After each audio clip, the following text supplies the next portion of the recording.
Okay, let's just dive right into it. If you're a beekeeper anywhere that gets a real winter, you know the name of the game is survival. And believe it or not, a huge piece of that puzzle comes down to one single choice: what your beehive is actually made of. And this is the question, right? Pine or cedar? When that cold weather hits, which one is going to give your bees the edge they need to make it through? And this is serious stuff. We're not just talking about what looks nice in the backyard. This choice can literally be the difference between a booming hive in the spring and, well, a heartbreaking discovery. See, the thing is, you're fighting a war on two fronts. It's not just the freezing cold of winter. It's that sneaky, damp, chilly spring that follows. That's when mold and rot can creep in and just wreck the health of your colony. So the wood you choose, that's your fortress wall against both of those enemies. All right, so first up in the ring, we've got the premium protector, cedar. This is kind of the high-end choice, the luxury option. If we're talking about cars, this is the one with the heated seats and all the bells and whistles already included. And we're not just talking about any old cedar. We're talking about Western red cedar. This stuff is different. It has these incredible natural properties that almost make it seem like it was designed to be a beehive. So what's the secret sauce here? Well, for starters, its strengths are a direct counterpunch to those northern problems we talked about. The insulation is fantastic, which means your bees don't have to burn through as much honey just to stay warm. Then there's the natural rot resistance. That's your secret weapon against the dampness. Oh, and it's also lightweight. Trust me, your back will thank you when you're lifting a super full of honey. And here's the real kicker. We're talking 20, maybe 30 years or more of life out of one of these hives. And get this, often with zero painting. None. So yeah, it's an investment, not just a purchase. When you think about it that way, that initial sticker shock starts to make a lot more sense. But okay, let's be real, nothing's perfect. The big one for cedar is the cost. There's no getting around it. It's going to hit your wallet harder up front. And it's a softer wood, so yeah, you're probably going to put some dings in it with your hive tool. But honestly, that's mostly just cosmetic. Okay, so now let's head to the other corner of the ring and talk about the people's champion, pine.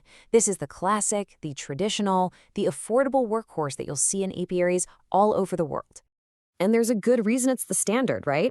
The price tag makes it so much easier for new beekeepers to get started. And if you're trying to run a big operation, pine lets you scale up without taking out a second mortgage. It's tough, it's everywhere, it just works. The number one advantage, hands down, is the cost. You can get a whole pine setup for a fraction of what a cedar one would run you. Plus, it's a harder wood, so it can take a bit more of a beating from tools and day-to-day work.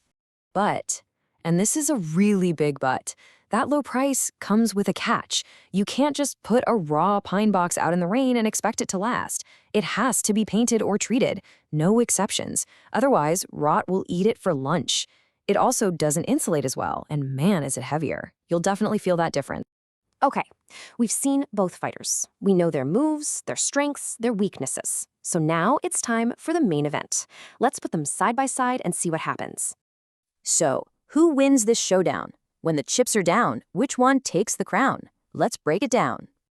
And when you lay it all out like this, the choice becomes crystal clear, doesn't it? Cedar is your buy once, cry once option. You pay more upfront for top-tier performance and way less work down the line. Pine is your budget-friendly pick, but you're signing up for some DIY, painting, maintenance, and maybe some extra winter prep. So you can see there's no single best answer. The winner of this showdown? Well, it really depends on you. It comes down to your wallet, how many hives you're running, and frankly, how much weekend work you're willing to put in.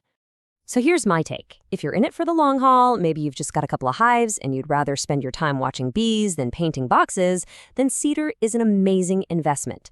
But if you're new to this or you're running a bigger apiary where every dollar counts, pine is a solid, smart choice. You just have to promise you'll take care of it. But wait, before we finish, I've got one last super important tip. And this one doesn't care if you chose cedar or pine. This is for everyone. Seriously, listen up. A lot of the time, it's not actually the cold that gets a colony. It's the dampness. Condensation builds up inside, drips down on the bee cluster, and that's a death sentence. So things like insulated covers or moisture quilts, they're game changers. They help pull that moisture away and keep your bees dry. And dry bees are living bees. So there you have it. You've picked your champion, cedar or pine. You've got your hive. But that's just step one. The real question now is, what's your next move to get them ready for winter? because the hive material is just the foundation of a good wintering strategy.